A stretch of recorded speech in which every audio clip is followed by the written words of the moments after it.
लोकलने प्रवास करणाऱ्यांसाठी ही महत्त्वाची बातमी आहे। मध्य रेल्वेच्या प्रवाशांसाठी विशेषतः मोठी बातमी, कारण उद्यापासून ठाणे स्थानकामध्ये 62 तासांचा मेगा ब्लॉक घेतला जाणार आहे आणि 1 आणि 2 जून पर्यंत सीएसएमटी स्थानकामध्ये 36 तासांचा ब्लॉक असेल। तेव्हा तुम्ही जर या दिवसांमध्ये या वेळेमध्ये प्रवास करणार असाल लोकलने तर आधी ही बातमी बघा। 3 दिवसात मध्य रेल्वेवर 930 लोकल फेऱ्या रद्द होणार आहेत। शुक्रवार, शनिवार आणि रविवार असे हे 3 दिवस असतील, ज्याच्यामध्ये 72 मेल एक्सप्रेस गाड्या सुद्धा रद्द होतील। ठाण्यातल्या प्लॅटफॉर्म क्रमांक 5 आणि 6च्या विस्तारीकरणाचं काम हाती घेतलं जाणार आहे, तर सीएसएमटी स्थानकात सुद्धा रुंदीकरणाचं काम प्लॅटफॉर्मचं केलं जाणार आहे। त्याच्यासाठी हा ब्लॉक असेल। प्रतिनिधी रिद्धेश हातीम आपल्याशी जोडले गेलेत, त्यांच्याशी या संदर्भात बोलून पुढचे अपडेट्स घेऊया। रिद्धेश, लोकल सेवेवर कसा परिणाम होणार आहे? सामान्य जनतेला जर या 3 दिवसात प्रवास करायचा असेल तर कुठली काळजी घ्यावी लागेल?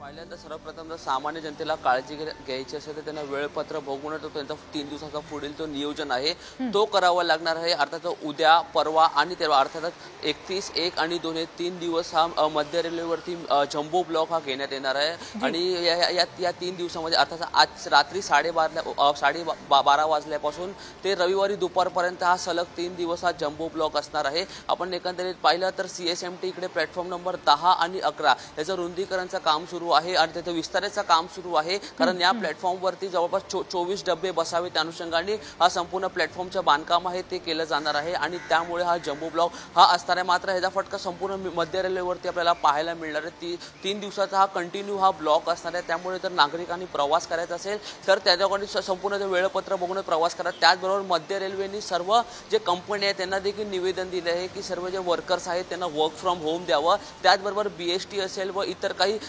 जे सेवा असतील त्यांना देखील जास्तीत जास्त गाड्या सोडण्याची जी विनंती आहे ती करण्यात आली आहे, कारण जाऊन पाहिलं तर जवळपास रोज या मध्य रेल्वेवरून 1810 गाड्या हे प्रवास करतात आणि त्यातून 930 गाड्या। विशेषतः जर सामान्य जनतेला प्रवास करायचा असेल लोकलने तर मध्य रेल्वेवरून प्रवास करताना आधी वेळापत्रक बघा आणि मगच घराबाहेर